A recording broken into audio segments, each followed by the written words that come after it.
Šodien iepazīstināšu jūs ar tādu zīmolu kā Zenak. Pastāstīšu nedaudz, kas tas ir. Tātad Zenak ir īstenībā viens no vecākajiem spinningu ražotājiem Japānā. Zenak vēsture sākās 1960. gadā, kad faktiski pirmais, ko viņi ražo, bija spinningi no bambusa veidoti.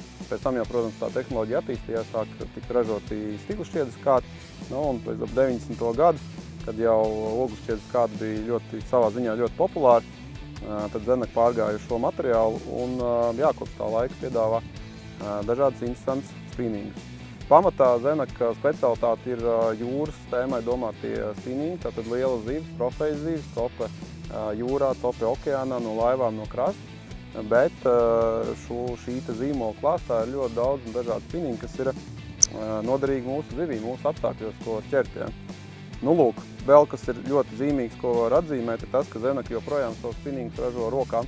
Tad faktiski šis te roku darbs. Blanks tiek veidots viņu rūpnīcā. Gredzeni, protams, tiek iepirkt no dažādiem citiem zināmiem ražotājiem, kā pieņemsim Fuji. Un tad šis te kopējais kāds tiek likts kopā rokām, speciāli konkrētiem modeļiem un testiem un garumiem. Nu, lūk, ko vēl var pastāstīt? Zenaks ir, teiksim tā, zīmols kā tāds, viņi ļoti daudz laika velta arī produktu dažādu izstrādē. Viena no lietām, ko viņi ir izstrādājuši, piemēram, ir RGA gredzeni. Šos gredzenes sauc par RGA. Pirmkārt, jau mēs redzam, ka tur ir savādāk gredzeniem forma un arī novietojums.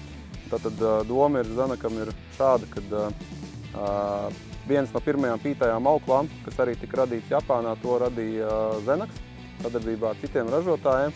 Un tajā brīdī pītā aukla bija pat labākā vispār, kas ir copas inventāra pasaulē.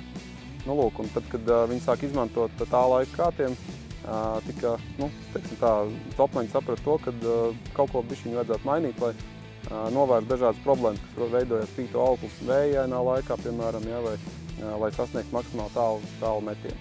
Nu, lūk, un tad Zenaks ilgus gadus mēģināja dažādas lietas, gredzeniem, formas un tā tālāk. Novietojums līdz nāca klajā šo te RGA gredzenu sistēmu. Un tā sistēmas būtība ir salīdzinoši vienkārša. Tātad pie viena spinninga garuma tiek izmantoti līdz pat 2 reizēm vairāk gredzenu nekā salīdzinot parastā tipa gredzeniem. Ja. Visi gredzeni ir ļoti maza diametra, visiem ir ļoti mazs attālums. Pirmais gredzens ir vērsts uz otru pusi un tā kā tālāk no paša spinninga blankas. Ja. Tas dod to, kad metiena brīdī, kad pīta aukla notinās no spoles, viņa tā izstāda tā kā virpuli, kur tad šis pirmais gredzens tā kā uztver, viņš viņu tā kā iztaisno, un tālāk jau aukla aiziet taisnā līnijā cauri visiem gredzeniem. Tādā veidā veidojās ļoti tāls metiens, kas ir iespējams ar šo te auklu veikt. Ja. Un plus vēl gredzena izvietojums dod to, ka blanka tiek savādāk noslogota. Kā paši ražotāji saka, tas dod papildus jutību spinningam, kā arī tas dod papildus priekšrocības izvedot zivi laukā. Nu, lūk, tas ir stāsts par RGA gredzeniem, bet kopumā Zenakam vēl ir daudz dažādas tehnoloģijas, ko viņi ir ieviestuši dzīvē. Piemēram, Hexagon Grip, kas ir 6-stūra veida rokturītes turamais, ja, kur ir krietni ērtāk cilvēkam plaukstā. Viņš ieguļās, krietni ērtāk turēt. Spinningu ir. Tāpatās arī ir dažādi jaunievedumi pašu blanku veidošanā. Tātad par Zenaku. Zenak visi spinningi ražot Japānā. Tas viss ir roku darbs pilnībā. Tātad savā ziņā ekskluzīvi spinningi. Nu, lūk, un smalkāk par dažādiem modeļiem, kas piemēroti ir mūsu apstākļiem, to skatāties nākošajos video.